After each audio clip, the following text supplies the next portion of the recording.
It's finally time for the review and the versus video of the Fermzilla and the Fermzilla All-Rounder. I've been trying these two puppies out for a few brews, and yeah, we're gonna give it my thoughts about them, compare them, and review them. And we're also gonna go through 7 changes that KegLand is doing to this fermenter for it to work better, because I'm not the only one who has had issues with it. So yeah, there's a lot of stuff to dig into. Let's do it.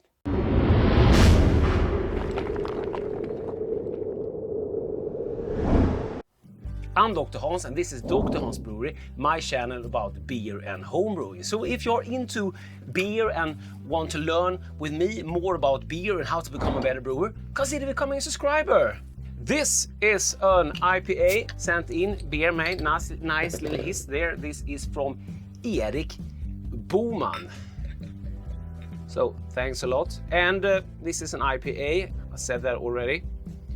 And the recipe for this beer is up in my recipe book in the beer made section for the patrons to dig into. So if you want to have behind the scenes of the stuff I'm doing here and all of my recipes and just want to support the channel, consider becoming a patron. Cheers and thanks Erik for the beer. You saw when I melted this in another video in the dishwasher experiment. Big shout out to BrewGoat for helping me out with getting a new tank. Of course, it was all my bad, it was an experiment, so yeah. And I explained that in that video, that this was an experiment.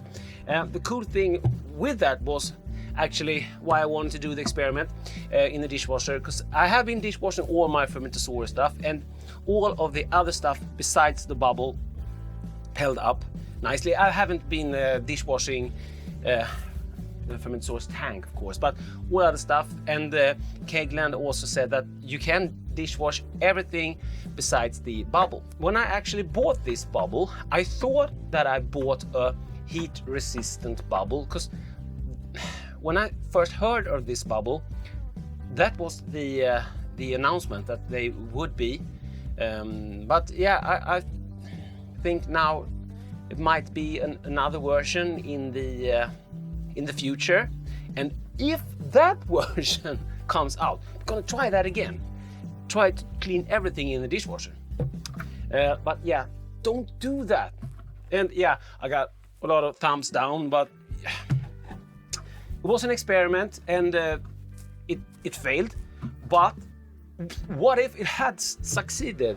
Thank you, BrewGoat. BrewGoat is also sponsoring this video, making me be able to do crazy stuff. Also gonna do some tips and tricks if I have any. I do have a few, one of those. First off, which one of these would I recommend? I would every day in the week recommend the Fermzilla All-Rounder. And why is that? Well, it's less fiddly. This is a very fiddly fermenter, and I think if you should buy this, you need a good reason for that, because yeah, you really think twice before getting this one over the All-Rounder. I would say there's less parts to clean, and there's less hassle, and it's less fiddly. First time I used the Fermzilla, the stand broke down, so got a new one from BrewGoat. This will go back to them after this video, of course, so we can do like a warranty, because that's a warranty issue. And yeah, the tank isn't. It was my fault. The second time I used it, the side port here just fell off when I was about to disassemble it for cleaning. Also had some issues in the beginning with leaking. At first we had leaking lid on this one with the original seal. It wouldn't seal properly when I did my 2.4 bars test. With the new seal, it seals perfectly fine. So that's a good improvement. And it makes it a little bit fiddly to get the lid off, and I think that could be an issue for long term if people are trying to like crank the posts to get the lid off. But I found that instead of doing that, having a little pressure on it, and you just release the ring here just until the pressure lifts the lid just a bit, and then you can release the rest with the RV, and the lid will pop up nicely. So I would suggest doing that instead.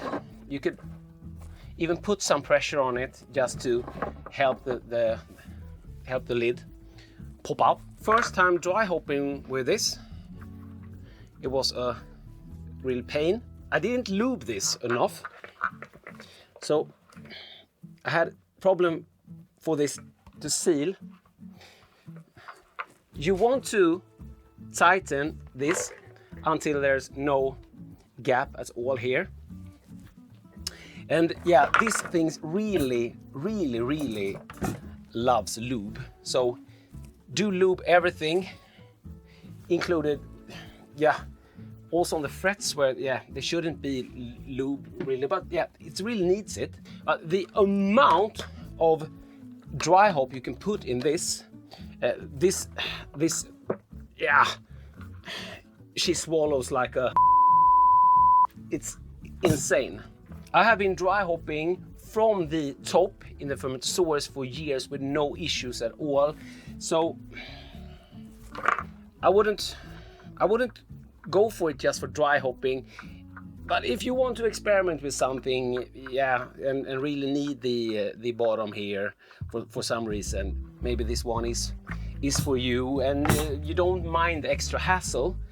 But I often brew at the weekend, and when I come home after work in the middle of the week, I often like to dry hop, and I don't want it to be a real mess to dry hop, because the amount of lube here needed, of course, is gonna make a mess with the dry hop. You can purge, of course, but yeah, as there's an overpressure in these vessels, it's very easy to dry hop from the top, because there will be off gassing when you open it, so you won't get air in. And if you dry hop, it's smart, so you don't dry hop after fermentation, you dry hop when there's still some fermentation going on. Yeah, you'll be totally fine. I also had some issues with the carbonation cap, and the carbonation cap I didn't get from KegLand, and the issue I had was that the seal that came with the carbonation cap was a bit too small, so it actually pushed itself down the hole here. I live in Sweden. I went to Bauhaus, German, yeah, store. I think like your Walmart in US, something like that, I think. The one you want for this is called rubber seal number 20. And with rubber seal number 20, yeah, it just worked fine. And I could just hand tight this and it would seal perfectly. But the second time I unscrewed this, and yet again it was only hand tight, I got the whole post with me. So that's kind of scary. That was the second time I used this. I'm a bit afraid that I'm coming home to a wet floor with an empty fermenter with this. Sorry, but yeah, let's keep meat real. So I think this is a better solution, really. The stuff I really like about this one, and of course this one has that same also, I do like the wider mouth. That's awesome. And this one, the handles on this one are great. I heard from Gash Slug that people have been over tightening this handle, so they actually squeeze the neck. So yeah, don't do that. I haven't had any issues with that, but I haven't over tightened it. This handles, carrying this down, is really great. What I don't like about this one, but this is an extra feature, it's the strap-on, the 6-swing strap-on. Of course, this is, I think, for a longer version also, so you could like cut this down and burn the edges, but I don't like it really. I would have, but if you don't use it, you can't set it down if you don't have the stand. So yeah, but I would like to see another solution for that.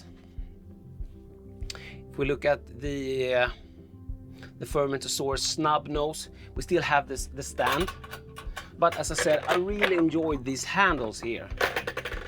And this actually came with the new seal when I got it. I got this one for free from KegLand, and this was after me complaining about the leaking lid. So of course I got the one with the new Bigger seal. So the experience with this one has been a very good experience. It's fiddly with the lid, that's very tight, but if you're just doing the thing I said, where you just release the nut here, the ring, just until you hear gas coming off, don't release it at all, because all the way, because you don't hurt yourself. Just until gas comes, and then you could release it, and the lid will pop out just fine. People have having issues with this fermenter. We have had leaks from the lid, leaks down here. When I lubed it up really well, it worked better, but it needs a lot of lube. And some people say they aren't taking this down. There is a gap here between the seal and the tank, so you will get a lot of yeast here. So I will always want to clean it between fermentation. So I want to take everything apart, but I want to take everything apart without breaking everything. But yeah, all the parts here feels very solid, and I really enjoy the butterfly valve, no issues at all there. And I've done some more testing on this, which might come up in another video. There are some stretch marks here, up here in the neck. You can look for that. And I've actually seen some fermenters blow here, cracked here. So that's scary, of course. Another thing to remember is to always keep the butterfly valve open during fermentation. Never leave anything in here and close the valve for a period of time, because this can't handle the high pressure on its own, so this needs to be open. If you are gonna buy one of these, I would recommend you going with the all-rounder. Another thing is the caps that comes with the FirmScylla, and there is a membrane in the caps, and this is one-time use, because the membranes pops off inside there, builds like a bubble, and it pops off. And that's one of the things that KegLand is changing. I contacted KegLand about it, and they said in the future they will send another model that don't have the membrane. So that's one of the 7 changes. And change number 2 is of course the new seal. Change number 3 is that they will start shipping with carbonation caps, the orange ones, or red maybe, you should even call them. So that's one of my complaints in this fermenter also. But it doesn't end there. They have made modification to the pickup also. Let's try to pull this off. And this is what I say, the issue here is that people are going to pull at this, so I would prefer that you pressurize it instead. They are making changes here to the making bigger holes here, so some beer will draw from the sides here also, and that will help from the vacuum effect when beer draws, and the pickup can start sucking itself to the side. Will help from that. That's a small update, but there's more. And I also had some issues in the beginning to get this off. The first model, the one I got assembled at factory with pneumatic tools, so were really hard to get off. Now they ship them unassembled, so that's better, so we just can hand tight everything. But it doesn't end there, and there are changes in the diameter on the butterfly valve also, so it will perform better. I really haven't had any issues there if it doesn't contain screwing this on, so can't say about that. And the big changes, they actually changed the tank to address this issue, like we see here, that we have already after 2 brews. We can see that stuff are happening here to the plastic. So the newer tank is 15 millimeters higher. It's supposed to be able to handle more pressure now, but yeah, all of this new stuff I haven't tried, so I can't really say about those. Maybe all of the kinks are worked out, I don't know.